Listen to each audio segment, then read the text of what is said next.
बिस्मिल्लाहिर्रहमानिर्रहीम। अस्सलामु अलैकुम। नबी करीम सल्लल्लाहु अलैहि वसल्लम ने फरमाया, बनी इसराइल में 3 आदमी थे, एक कोढ़ी, दूसरा गंजा और तीसरा अंधा। खुदा ताला ने उनको आजमाना चाहा और उनके पास एक फरिश्ता इंसान की शक्ल में भेजा। पहले वो कोढ़ी के पास आया और पूछा, तुझे कौन सी चीज़ प्यारी है? उसने कहा, मुझे अच्छी रंगत और खूबसूरत खाल मिल जाए। मेरे जिस्म की वजह से लोग मुझसे घिन करते हैं और अपने पास बैठने नहीं देते। उस फरिश्ता ने अपना हाथ उसके बदन पर फेरा तो वो उसी वक्त अच्छा हो गया और अच्छी खाल और खूबसूरत रंगत निकल आई। फिर पूछा, तुझे कौन सा माल अच्छा है, पसंद है? उसने कहा, ऊँट। बस उसने एक गाबन ऊँटनी उसको दे दी और कहा, अल्लाह इसमें बरकत दे। उसके बाद वो फरिश्ता गंजे के पास आया और पूछा, तुझको कौन सी चीज़ प्यारी है? उसने कहा, मेरे बाल अच्छे निकल आएँ और ये गंजापन मुझसे जाता रहे जिससे लोग मुझसे नफरत करते हैं। फरिश्ते ने अपना हाथ उसके सर पर फेरा, वो फौरन अच्छा हो गया और अच्छे बाल निकल आए। फिर पूछा, तुझको कौन सा माल पसंद है? उसने कहा, गाय। उसको एक गाबन गाय दे दी और कहा, अल्लाह ताला इसमें बरकत पाए। उसके बाद फिर अंधे के पास आया और पूछा, तुझको क्या चीज़ चाहिए? अंधे ने कहा, अल्लाह ताला मेरी निगाह दुरुस्त कर दे कि मैं सब आदमियों को देख सकूं। फरिश्ते ने उसकी आंखों पर हाथ फेरा और वो अच्छा हो गया और पूछा, तुझको कौन सा माल पसंद है? उसने कहा, बकरी। बस उसको एक गाबन बकरी दे दी। तीनों को जानवरों ने बच्चे दिए। थोड़े अरसे में उसके ऊँटों से जंगल भर गया, इसी तरह उसकी गायों और बकरियों से भी जंगल भर गया। फिर वो फरिश्ता खुदा के हुक्म से पहली सूरत में कोढ़ी के पास आया और कहा, मैं एक मस्कीन आदमी हूँ, मेरे सफ़र का सारा सामान ख़त्म हो गया है और मंजिल मकसूद तक पहुँचने का कोई सिलसिला नहीं सिवाय खुदा के और तेरे। मैं अल्लाह के नाम से जिसने तुझको अच्छी रंगत और उम्दा खाल अनायत फरमाई, मैं तुझसे एक ऊँट मांगता हूँ कि इस पर सवार होकर अपने घर पहुँच जाऊँ। उस कोढ़ी ने कहा, यहाँ से चला जा, मुझे बहुत से हकूक़ अदा करने हैं, तुझे देने की इसमें गुंजाइश नहीं है।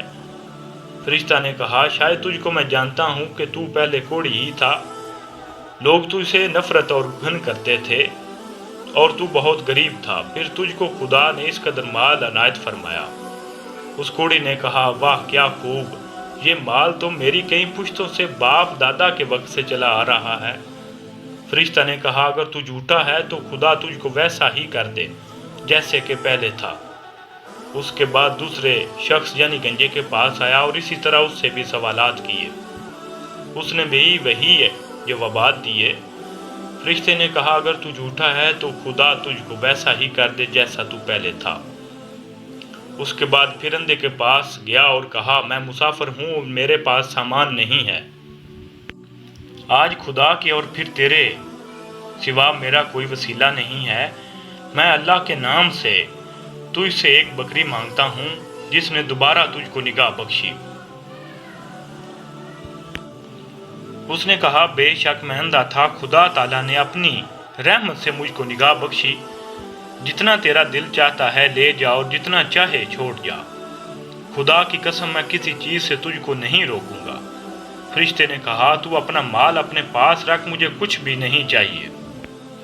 फ़कत तुम तीनों की आजमाइश मकसूद थी, सो वो पूरी हो गई। खुदा तुझसे राज़ी हुआ और उन दोनों से नाराज़। अल्लाह अकबर। ख्याल करना चाहिए कि उन दोनों यानी कोढ़ी और गंजे को नाशुक्री का क्या नतीजा मिला। उनसे तमाम नेमत छीन ली गई, जैसे थे वैसे ही हो गए। खुदा उनसे नाराज़ हो गया, दुनिया और आखिरत दोनों में नामुराद हुए। उस अंधे को शुक्र खुदाबंदी की वजह से क्या इव्ज़ मिला कि उसके माल में मज़ीद इजाफा हो गया। खुदा उससे राज़ी हुआ और दुनिया और आखिरत दोनों में कामयाब हुआ। आखिर में आइए हम सब मिलकर दिल की गहराइयों से दुआ करें कि अल्लाह ताला हमें इन तमाम वाक़यात से सबक और इबरत हासिल करने और नेक अमाल करके अपनी आखिरत बनाने की तौफीक अता फरमाए। आमीन या रब्बुल आलमीन। अगर हमारी वीडियो पसंद आए तो हमारे चैनल को सब्सक्राइब फरमाएं और बेल के बटन को दबाना ना भूलिएगा ताकि आने वाली वीडियो सबसे पहले आप तक पहुंचे। बहुत शुक्रिया, इजाज़त दीजिए। रब राखा।